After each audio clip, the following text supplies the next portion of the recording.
입니다.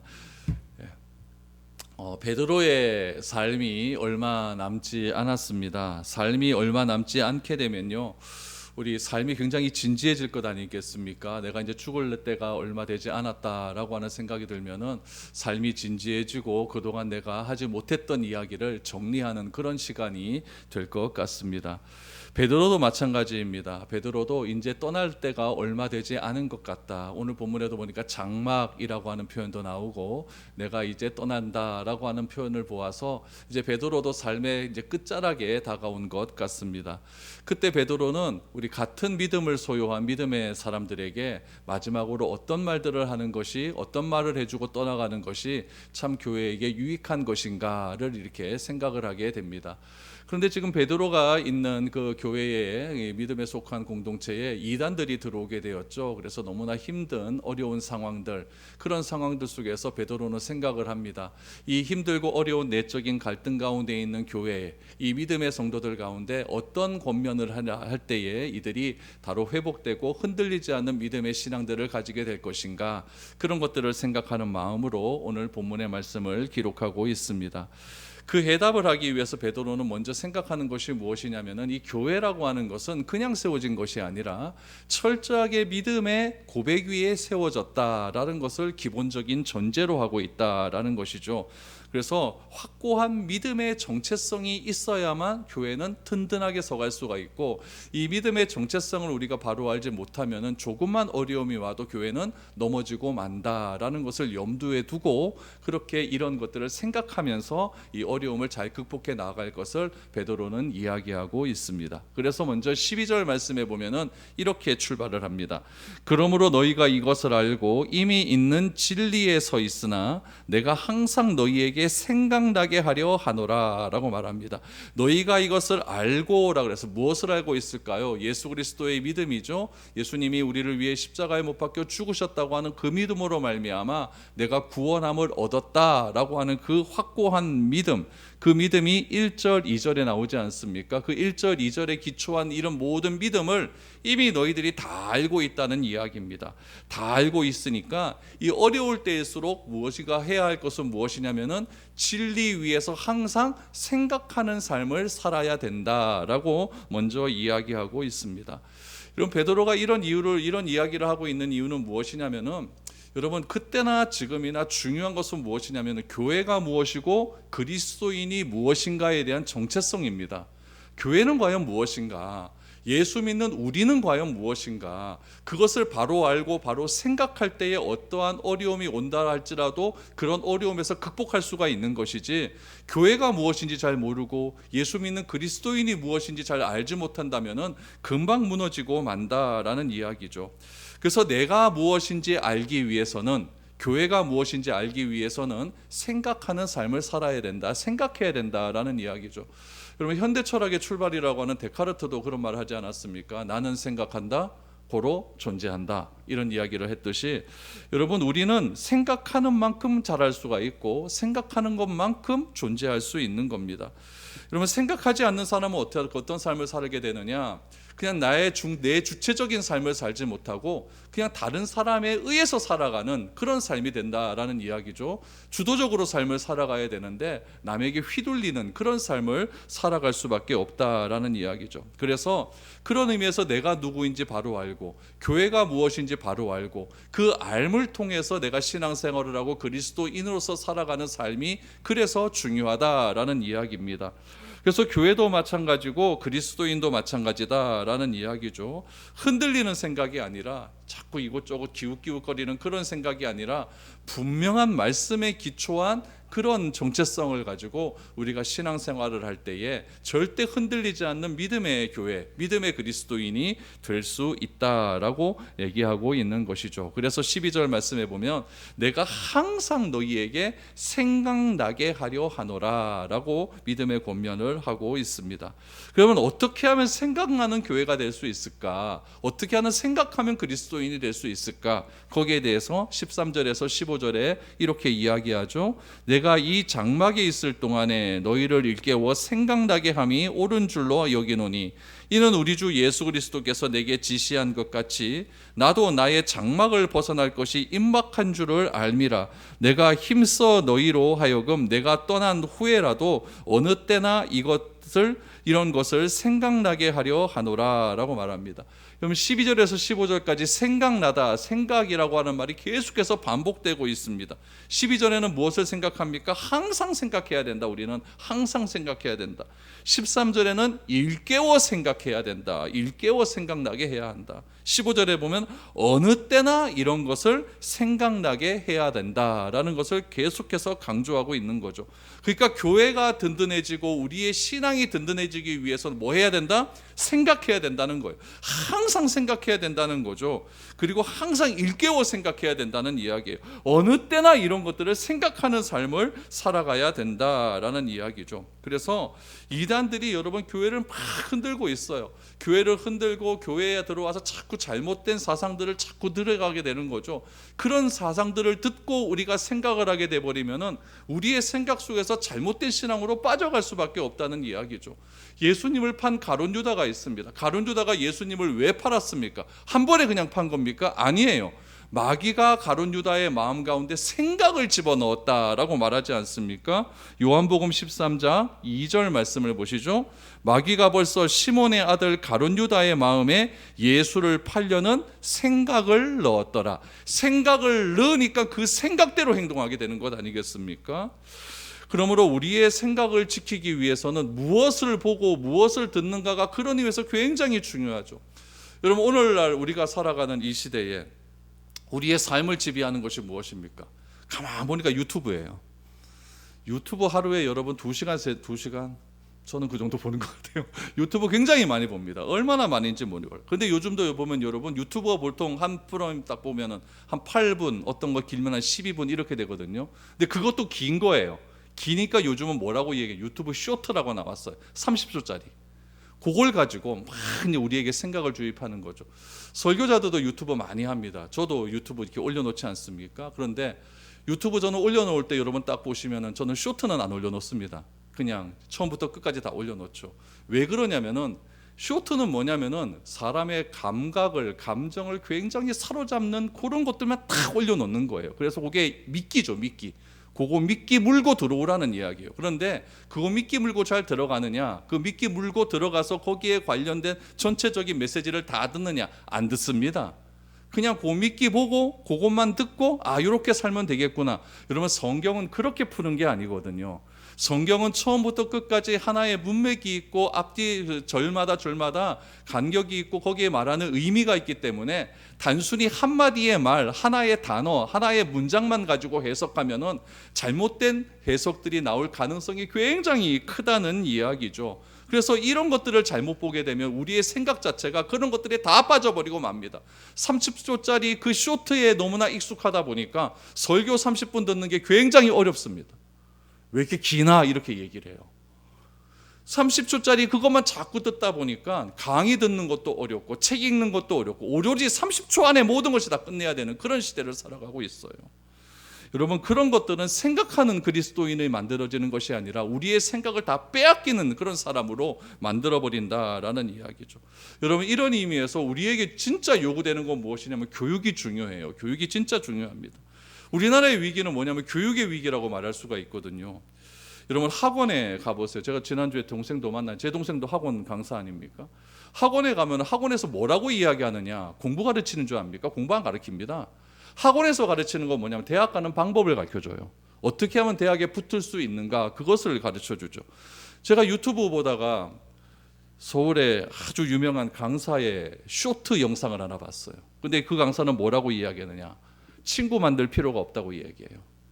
고등학교 때 친구는 만들 필요가 없다. 왜 그러느냐? 다 경쟁하는 경쟁자이기 때문에 얘네들하고 만날 관계 맺을 필요가 없다는 이야기예요. 얘네들은 99% 리셋된대요. 다 새롭게 정리된다는 거예요. 친구와의 관계가. 왜 그러느냐? 여러분, 이런 얘기를 들으면 여러분 수강생들이 어떻게 듣겠습니까? 같이 공부하는 애들을 친구로 여길까요? 안 여깁니다. 이 강사들은요, 얘네들이 하는 말 한마디 한마디가 얼마나 큰 영향력이 있는지 몰라요. 대치동의 유명한 강사들 여러분 1년에 100억씩 200억씩 벌잖아요. 그렇게 버는 사람들이 왜 아이들에게 이런 얘기할까요? 내 말을 들어야만 너희들이 대학 갈 수 있다. 주입을 시켜버리는 거죠. 요즘 아이들 여러분 역사를 압니까? 그런 거 재미없어 하잖아요. 한국이 어떤 역사를 가지고 오늘날까지 우리가 이루어왔는가? 아무것도 몰라요. 교회의 역사를 압니까? 아무것도 몰라요. 여러분 이건 무엇이냐? 생각이 없어지는 거예요. 우리의 과거를 모르고 미래를 어떻게 알 수가 있고 우리의 과거를 모르고 현재의 삶을 어떻게 살아갈 수가 있겠습니까?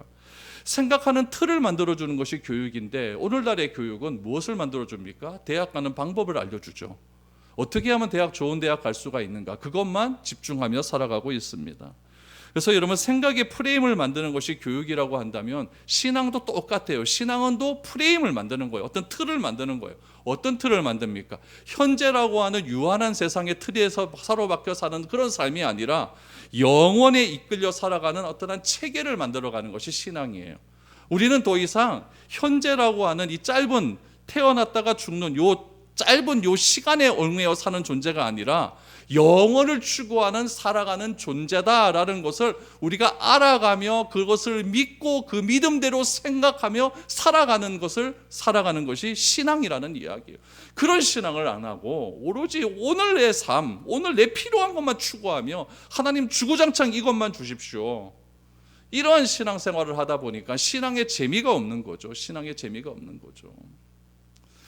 베드로는 15절에서 자신의 생을 마무리하여 세상을 떠난 후에라도 무엇을 생각나게 하느냐? 이 영혼에 대한 생각, 주님께서 우리에게 주신 말씀에 대한 생각, 그 말씀이 어느 때나 생각나야 된다. 그래야 우리가 흔들리지 않는 신앙생활을 할 수 있다라고 강조를 하고 있는 겁니다. 그러면 여러분 베드로가 이 믿음의 공동체 사람들에게 무엇을 생각하라고 이야기하느냐? 오늘 본문에 보니까 딱 두 가지를 생각하라고 합니다. 저는 이 두 가지가 여러분들의 삶 가운데도 깊이 생각할 수 있는 포인트가 되었으면 좋겠어요. 마중물이 되었으면 좋겠어요. 씨앗이 되고 기초가 되고 뿌리가 되었으면 좋겠어요. 그래서 무엇을 결정할 때마다 어떤 흔들 일이 있을 때마다 이 기초를 통해서 극복해 나가고 어려움을 이겨낼 수 있는 힘의 원동력이 되었으면 좋겠습니다. 그럼 베드로가 말하는 생각의 기초 무엇일까요? 첫 번째는 하나님이 나를 사랑하시고 기뻐하신다고 하는 믿음의 생각입니다. 하나님이 나를 사랑하시고 나를 기뻐하신다고 하는 믿음의 생각. 이것이 왜 중요하느냐? 16절 말씀을 보십시오. 우리 주 예수 그리스도의 능력과 강림하심을 너에게 알게 한 것이 교묘히 만든 이야기를 따른 것이 아니요 우리는 그의 크신 위엄을 친히 본 자라라고 말합니다. 베드로가 지금 권면을 하죠. 무엇을 권면합니까? 우리는 예수 그리스도의 능력과 강림하심을 목격했다는 이야기예요. 그 능력과 강림하심이 오늘 16절에 보니까 교묘히 만든 이야기는 아니다라는 이야기예요. 무슨 말입니까? 소설이 아니라는 이야기예요. 이건 진짜 있었던 사실이라는 이야기죠. 소설과 같이 그런 이야기가 아니라는 이야기입니다. 베드로는 주의 크신 위엄을 보았고 목격했고 특별한 체험이 있었다라는 것을 강조하고 있죠. 그럼 베드로가 경험했던 그 체험, 특별한 체험은 과연 무엇일까요? 베드로가 예수님과 3년을 같이 살지 않았습니까? 3년을 살면서 베드로의 머릿속에 가장 깊이 남았던 그 체험의 기억들 무엇일까요? 예수님께서 딱 했더니 사람 이렇게 세우는 거 그런 거였을까요? 오병이어에 기적해갖고 막 5천 명에게 먹을 거 막 주는 거 그런 거였을까요? 그런 거 아니었어요. 베드로에게 있어서 특별한 체험은 무엇이냐? 변화산에서의 체험이었어요. 오늘 17절, 18절 보십시오. 지극히 큰 영광 중에서 이러한 소리가 그에게 나기를 이는 내 사랑하는 아들이요 내 기뻐하는 자라 하실 때에 그가 하나님 아버지께 존귀와 영광을 받으셨느니라. 이 소리는 우리가 그와 함께 거룩한 산에 있을 때에 하늘로부터 난 것을 들은 것이라 라고 말합니다. 여러분 마태복음, 마가복음, 누가복음의 이 변화산 사건의 이야기는 다 기록되어 있습니다. 그만큼 중요하다는 이야기죠. 이 변화산 사건은 12명의 제자 모두가 경험했던 사건은 아닙니다. 예수님께서 특별히 3명의 제자만 데리고 올라가셨죠. 베드로, 야고보, 요한. 이 3명의 제자만 특별히 데리고 올라가셔서 특별한 사건을 경험케 하십니다. 과거에는 이 변화산을 갈릴리 호수 밑에 보면은 나사렛이라고 하는 동네에 있어요. 그래서 예수님을 나사렛 예수라고 하지 않습니까? 나사렛이라는 동네가 있는데 그 나사렛 근처에 가면 다볼산이라고 하는 게 있어요. 다볼산. 그 다볼산에 가보면 요즘도 변화산 교회가 그 꼭대기에 있습니다. 그러니까 옛날에는, 과거에는 여기가 변화산으로 생각을 했는데 요즘 현대 고고학자들은 여기가 변화산이 아니다. 갈릴리 호수 위에 보면 헐몬산이라고 있거든요. 거기가 변화산일 가능성이 훨씬 크다라고 이야기를 하고 있습니다. 아무튼 다몰산이 뭐 변화산이든 헐몬산이 변화산이든 그것은 별로 그렇게 중요한 건 아닙니다. 중요한 건 무엇이냐면은 어떤 높은 산에 예수께서 올라가셨는데, 제자들과 올라가셨는데 거기서 어떻게 되셨느냐? 대화하는 모습을 본 거예요. 누구와 대화하셨느냐? 모세와 엘리야와 대화하시는 모습을 본 겁니다. 그런데 그 대화할 때에 예수님의 모습이 호련히 변화되었다라고 이야기를 하고 있는 거죠. 어떻게 변화되었을까요? 학자들은 보니까 그 변화된 모습이 예수님께서 부활하신 이후에 변화된 모습 아닙니까? 그 모습과 동일한 모습이다라고 이야기를 해요. 그러니까 예수님의 그 변화된 모습은 완전하신 어떤 모습으로 변화되었는데, 그 완전하게 변화된 그 모습을 인간의 눈으로 목격할 수 있도록 변화되었다. 근데 그 변화된 모습 속에서 누가 있었다? 모세와 엘리야가 있었다. 모세와 엘리야는 어떤 인물입니까? 모세도 죽음의 미스테리가 있는 인물이죠. 모세도 무덤이 어딘지 모르잖아요. 죽음의 미스테리가 있고, 엘리야는 병거 타고 하늘에 올라가잖아요. 그렇죠? 찬송 불렀잖아요. 병거 타고 하늘에 올라가잖아요. 회오리 바람 불면서 올라가잖아요. 불병거 타고. 그러니까 죽음에 대한 미스테리가 있는 인물들이에요. 무덤이 없는 인물들입니다. 이 인물들이 누구와 대화한다? 예수와 대화한다는 것. 예수님도 죽음에 대한 어떤 부활을 암시하고 있다라는 것을 우리는 알 수가 있는 것이죠. 이런 상황에서 베드로가 정신을 못 차립니다. 정신을 못 차리는 가운데 황홀해서 예수님께 말을 하죠. 초막 셋을 짓고 여기서 우리 삽시다라고 얘기했더니 예수님이 그렇게는 안 돼라고 말하면서 같이 산으로 내려가자라고 이야기합니다. 여러분, 이것은 무엇을 이야기합니까? 변화산에서 체험된 그 황홀한 예배의 경험, 그 놀라운 경험을 어디서 체험해야 되느냐? 예배를 통해 체험해야 된다는 이야기예요. 하나님이 누구신지 바로 알아가고, 우리가 성경 말씀을 풀어 알아가고, 또한 찬송을 부르며 기도할 때에 정말 황홀한 은혜, 황홀한 체험이 우리 가운데 있어야 된다라는 이야기죠. 그 변화하신 예수 그리스도의 은혜를 우리가 이 예배 시간을 통해서 날마다 체험할 수 있어야 된다는 이야기입니다. 여러분, 우리가 교회에 놀러 옵니까? 교회 무슨 점심 먹으러 와요? 그거 아니잖아요. 교회 뭐하러 옵니까? 예배 드리러 오는 거예요. 예배 드리러 왔으면 예배하는 데 집중하고, 내가 이 변화산에서의 체험처럼 나도 그런 체험을 나도 받기를 원한다라고 하나님께 간절한 마음으로 그렇게 나가야 되는 것 아니겠습니까? 중요한 것은 예수님이 그렇게 변화산에서 체험되어지고 모세와 엘리야를 통해서 그렇게 다양한 대화를 할 때에 하늘에서 음성이 들리기 시작을 합니다. 그 음성이 어떤 음성인가? 이것이 중요한 것 아니겠습니까? 마태는 이렇게 이야기합니다. 마태복음 17장 5절 말씀해 보니까 이런 음성이 들렸다고 하죠. 말할 때에 호련히 빛난 구름이 그들을 덮으며 구름 속에서 소리가 나서 이르시되 이는 내 사랑하는 아들이요 내 기뻐하는 자니 너희는 그의 말을 들으라 하시는지라. 여러분, 구름이 임했다 그랬어요. 구름은 뭡니까? 하나님의 임재의 상징이에요. 구약시대 때의 구름은 하나님께서 이곳에 임했다라고 하는 상징적인 요소로서 구름이 임했어요. 그럼 마태는 왜 구름을 강조할까요? 유대인들은 이것을 알고 있기 때문에 그래요. 마태복음은 유대인들에게 보낸 편지 아닙니까? 그러니까 유대인들은 하나님의 임재가 구름을 통해서 임한다는 것을 다 알고 있는 거죠.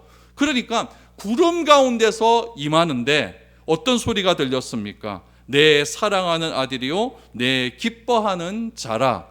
이 메시지가 예수님께서 또 언제 들은 적이 있어요. 언제 들으셨죠? 세례 받고 물 위에서 올라올 때, 하늘에서 성령의 비둘기 같은 것이 내릴 때에 이는 내 사랑하는 아들이요 내 기뻐하는 자라라고 하는 메시지가 들립니다. 예수님께서 이 메시지를 듣고 무슨 사역이 시작되었냐면은 공생애가 시작됩니다. 이건 무엇을 의미하냐면은 왜 예수님께서 베드로와 제자들, 이 세 명의 제자들에게, 제자들을 대표해서 예수님의 공생애를 시작할 때 들렸던 이 메시지를 듣게 하느냐? 제자들의 삶이 이 순간부터는 공생애의 삶의 출발점이라는 이야기예요. 예수님께서 하나님의 사랑하는 아들이고 하나님이 기뻐하는 아들이라고 하는 메시지를 듣고 이제는 공생애의 출발점을 했듯이, 이제 베드로도 많은 제자들도 이제 무엇을 출발해야 되느냐? 너희는 내가 사랑하는 아들이다. 너 한 사람의 존재를 통해서 내가 너무너무 기뻐한다. 이 사랑하고 기뻐한다고 하는 이 메시지를 통하여서 이제 구원받은 자로서 이곳에 머물러 있지 말고 이제는 공생애의 삶을 살기를 원한다라고 하는 메시지가 담겨져 있다는 이야기죠. 그러므로 우리가 그리스도인이 되었다라고 하는 것은 무엇에 대한 확신이 있어야 되느냐? 하나님이 나를 사랑하신다. 하나님이 나를 기뻐하신다. 여기에 대한 분명한 확신이 있어야 돼요. 이 확신이 없으면 다 무너지고 맙니다. 다 무너지고 말아요. 하나님께서 나를 사랑하신다고 하는 확신, 그 체험, 하나님께서 나를 기뻐하신다고 하는 그 확신과 그 체험이 있어야 여러분 다른 것에 목매이지 않습니다. 다른 것에 우리의 시선이 따라가지 않습니다. 다른 것을 기뻐하지 않게 됩니다. 왜냐하면 하나님의 사랑하심과 하나님이 나를 기뻐하신다고 하는 그 확신과 메시지가 세상 어느 곳과도 비교할 수 없을 만큼 크고 광대하기 때문에 그렇습니다. 이만한 것을 내가 경험했는데 고작 요만한 거 하나 갖고 내가 뭐 흔들리겠습니까? 그런 것 아니라는 이야기죠. 그러므로 우리가 하나님이 나를 사랑하시고 하나님이 나를 기뻐하신다는 확실한 믿음과 능력을 소유할 때에 세상을 탓하지 않습니다. 환경을 탓하지 않아요. 세상의 비판과 비난에 묶이지 않게 됩니다. 오히려 나를 비난하고 나를 비판하고 비난하는 그들을 위해 기도하는 삶을 살게 될 수가 있는 것이지, 여러분 그들의 말 한마디 때문에 내가 쓰러지고 넘어지고 그런 일은 있지 않게 된다는 이야기입니다. 뭐 사람이 나한테 말 한마디 한 것 같고 뭐 삐지고 그럴 필요가 뭐 있습니까? 하나님이 나를 사랑하시고 그 사람이 나에게 무슨 말 한마디 했는데 그 말들은 나를 하나님이 기뻐하신다고 하는데요. 천지를 만드신 하나님이 나를 기뻐하신다고 하는데 뭐 세상에 뭐 사소한 것 같고 내가 뭐 삐지고 난리지고 그럴 필요가 뭐 있겠습니까? 미국의 개신교에 큰 영향력을 끼치고 있는 존 파이퍼라고 하는 목사님이 계셔요. 그 목사님 굉장히 책도 많이 나와 있습니다. 한번 여러분 구입해서 한번 읽어보십시오. 그 존 파이퍼 목사님은 뭐라고 이야기했느냐? 하나님이 기뻐하시고 하나님이 나를 사랑하신다고 하는 이 음성에 대한 믿음이 확고해지면은 세상에 더할 수 없는 기쁨이 나에게 차고 넘친다라고 말을 합니다. 이 얘기는 결국 무엇입니까? 범사에 감사하라, 항상 기뻐하라, 주님의 뜻에 맞는 삶을 살게 된다라고 말할 수 있는 것이죠. 그러므로 여러분 하나님이 주시는 기쁨에 붙들려 있어야 복음의 능력이 나타날 수 있는 겁니다. 내가 주의 뜻대로 살고자 한다라고 늘 언제나 기도하지 않습니까? 주님의 뜻이 무엇입니까? 항상 기뻐하라, 쉬지 말고 기도하라, 범사에 감사하라. 이런 그리스도 예수 안에서 너희를 향하신 하나님의 뜻이니라. 그러니까 항상 기뻐하기 위해서는 무엇을 생각해야 됩니까? 하나님이 나를 사랑하신다는 것, 하나님이 나를 기뻐하신다는 것, 이것을 늘 생각하십시오. 늘 생각하십시오. 위기의 상황 때마다 이것을 생각하십시오. 하나님이 나를 사랑하시지. 하나님이 나를 사랑하시지. 뭐 옆 사람이 나 좀 덜 사랑하면 어때? 하나님이 나를 사랑하시지. 하나님이 나를 사랑하시지. 이런 믿음이 우리 가운데 있어야 될 줄로 믿습니다. 그래서 베드로는 지금 이단이 침범해서 내 신앙이 흔들리고 교회가 흔들리는 이런 상황 속에서 하나님이 너희를 사랑하시고 하나님이 너희를 통해 기뻐하신다, 이것을 늘 생각하는 씨앗으로 삼아라 라고 이야기하고 있습니다. 두 번째는 베드로가 말하는 생각의 기초는 무엇일까요? 그것은 하나님의 말씀인 성경에 대한 확신입니다. 성경을 늘 생각하라, 성경을 생각하라 라고 이야기하죠. 19절 말씀을 보시죠.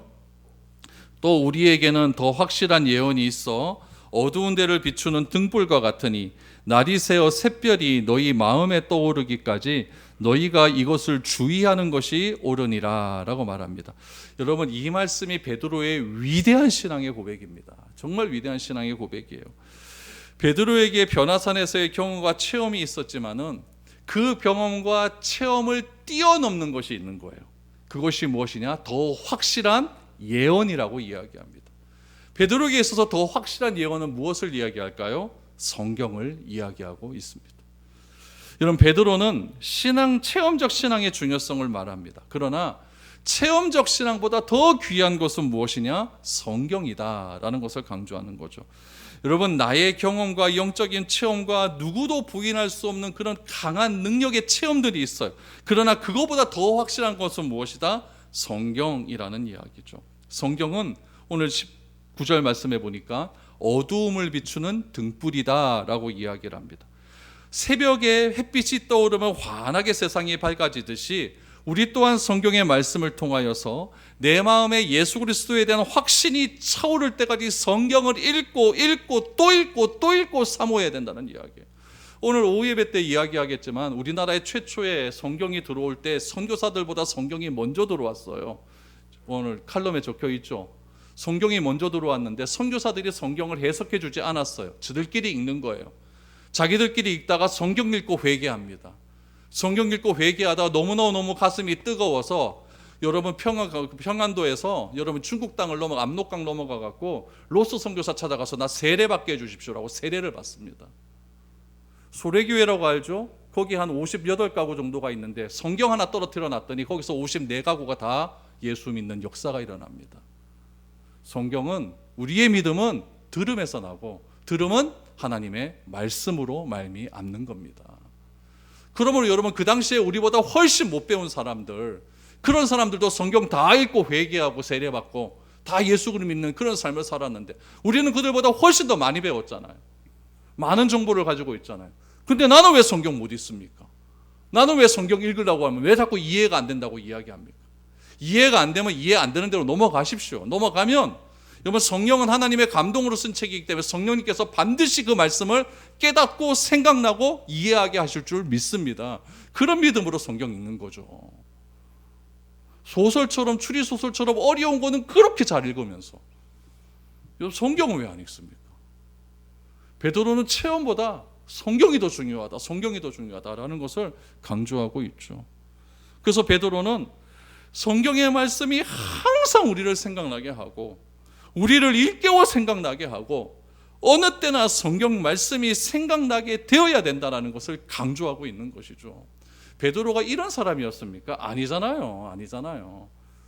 예수님 그래하지 마십시오. 예수님 그리하지 마십시오. 막 그렇게 떼쓰면서 예수님 십자가다 짊어지시면 안 됩니다. 그러다 예수님께 시게 혼나고 또 바닷가에서 나도 뛰어들겠습니다 하면서 물이 걷다가 파도 보고 넘어가고 애 하나가 와갖고 저도 예수님 쫓았죠 그랬더니 내가 언제 예수님 쫓았어? 라고 하면서 부인하고 저주했던 그런 베드로가 뭘 강조합니까? 체험보다 말씀을 강조하는 거예요. 이게 베드로의 위대함이라는 이야기죠. 그래서 그 성경의 말씀이 늘 언제나 우리 가운데 기억되어야 된다. 이 기억되는 성경 말씀의 삶을 시편에서는 이렇게 고백을 합니다. 시편 1편 2절 3절입니다.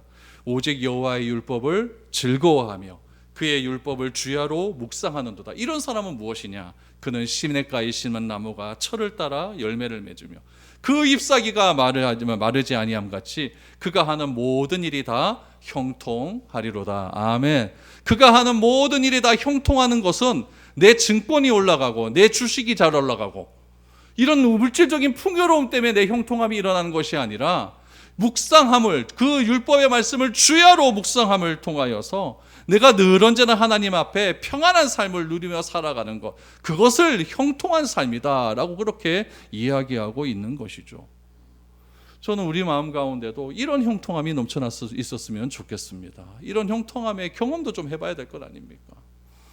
그럼 베드로는 성경을 어떤 마음으로 대하고 있을까요? 여러분 20절 21절입니다. 먼저 알 것은, 성경이 중요한데 성경은 무엇이냐? 먼저 알 것은 성경의 모든 예언은 사사로이 풀 것이 아니니 예언은 언제든지 사람의 뜻으로 낸 것이 아니요 오직 성령의 감동하심을 받은 사람들이 하나님께 받아 말한 것임이라 라고 말합니다. 여러분 사사로이 풀 것이 아니다. 무슨 말입니까? 내 생각, 내 마음대로 풀지 말라는 이야기예요.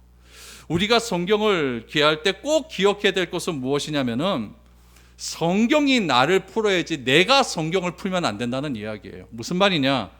내가 좀 마음이 아파요. 그러면 성경 막 뒤지는 거죠. 막 뒤지다가 마음이 아플 때 위로하라고 하는 말씀 하나 딱 끄집어냅니다. 이사야 40장 이런 말씀이요. 위로하라, 위로하라, 위로하라. 내 백성을 위로. 딱 끄집어내서 아, 하나님이 나를 위로하시래. 이렇게 합니다. 이렇게 합니다.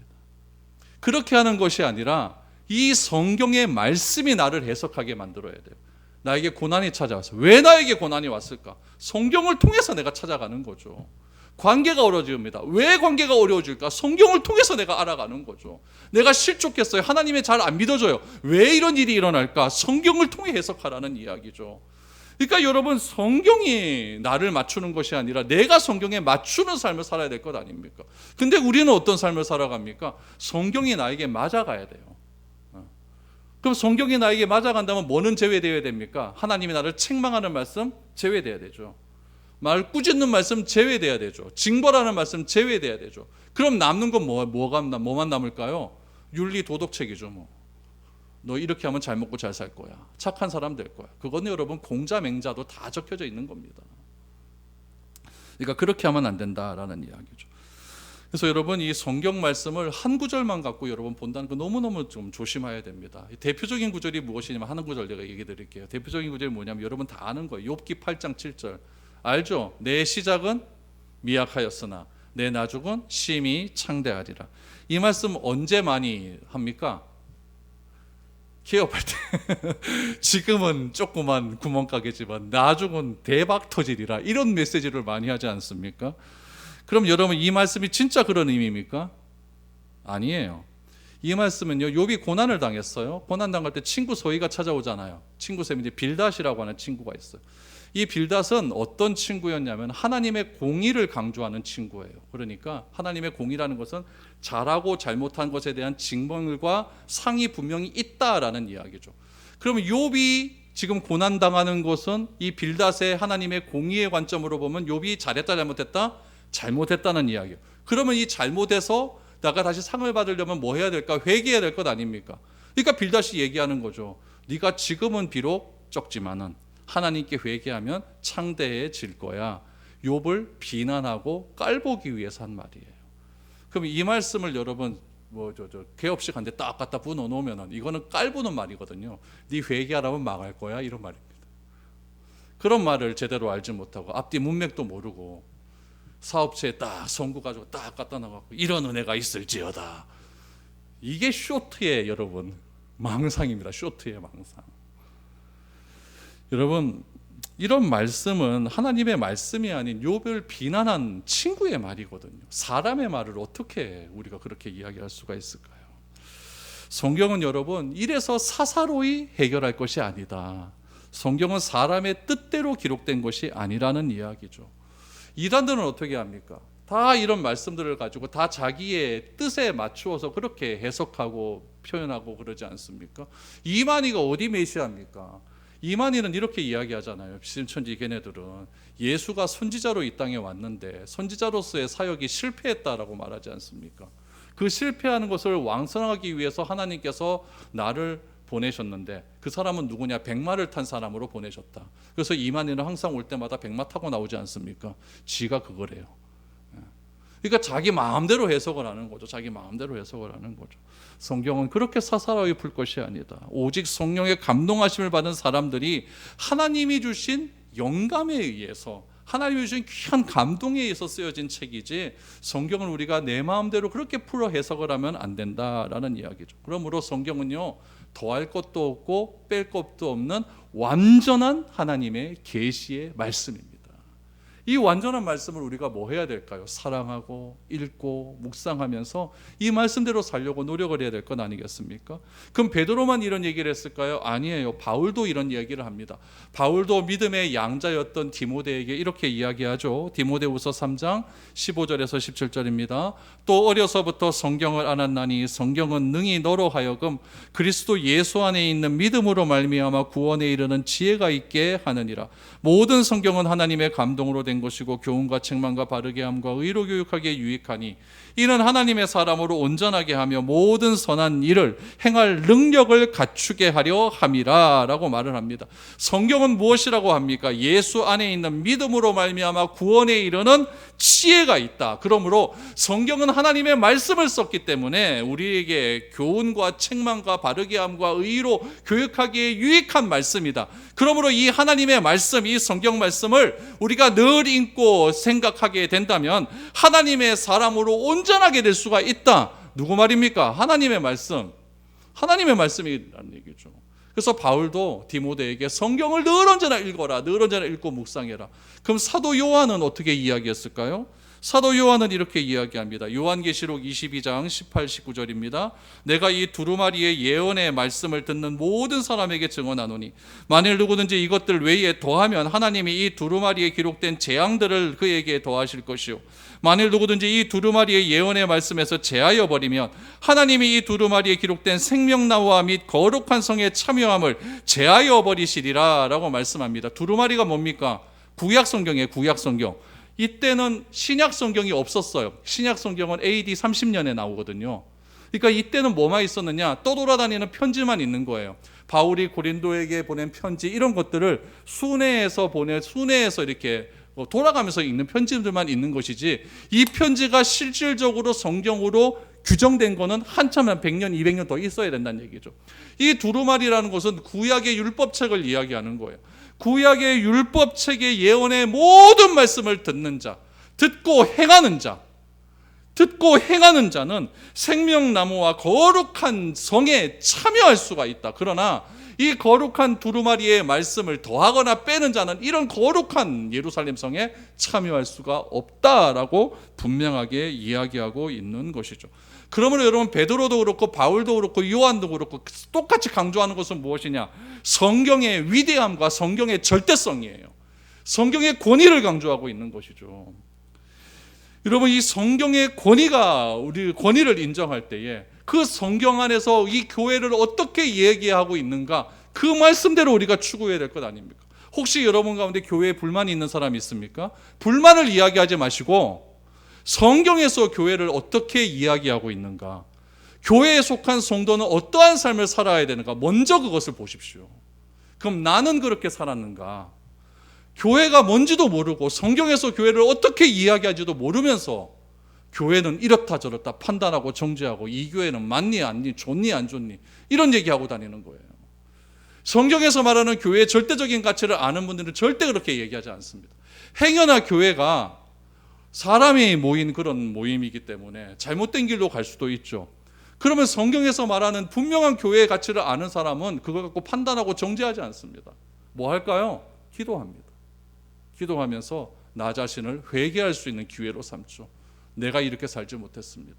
내가 이렇게 행하지 못해서 교회가 이렇게 흔들리고 있습니다. 주여 나를 용서하여 주옵소서. 왜 이렇게 할 수가 있을까요? 하나님이 나를 사랑하시고 하나님이 나를 기뻐하신다는 확실한 믿음이 있으니까 교회를 품고 갈 수 있는 은혜가 그 가운데 넘칠 수 있는 거예요.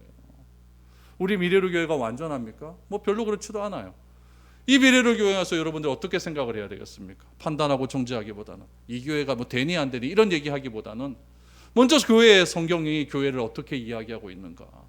그럼 이 교회 성경이 교회를 얘기하고 있는 그대로 우리 교회는 과연 그렇게 행하고 있는가. 만약에 행하지 못하고 있는 그런 것들이 있다면 내가 그렇게 먼저 실행하고 행해야겠다. 그렇게 하면 교회가 더 성경적인 교회가 될 수 있는 것 아니겠습니까? 베드로는 자신이 살아갈 날이 얼마 남지 않았다는 것을 알았어요. 그래서 마지막으로 우리는 생각해야 된다. 또 생각해야 될 재료와 씨앗이 무엇인지를 말하고 있습니다. 첫 번째, 하나님이 나를 사랑하시고 기뻐하신다는 사실. 두 번째, 하나님의 말씀인 성경을 귀하게 여겨야 된다는 사실. 그래서 성경을 우리가 읽고 또 읽어서 하나님께서 우리를 어떻게 생각하시고 우리는 어떻게 하나님의 사랑을 받았고 어떻게 하나님의 기뻐하시는 자로서의 삶을 살아가야 될지를 우리가 다시 한번 점검할 수 있는 그런 저와 여러분들이 될 수 있기를 바랍니다. 그래서 이 무더운 여름철 에어컨 틀어놓고 이제 프랑스 올림픽도 다 끝났으니까 오늘로 성경 좀 읽으십시오. 성경 좀 열심히 읽으셔서 성경을 읽으면서 내 생각이 변화되고 나의 삶이 변화되고 내 가치관이 변화되어서 이 어지러운 세상 가운데 바른 생각 가지고 살아갈 수 있는 저와 여러분들이 될 수 있기를 축복드립니다.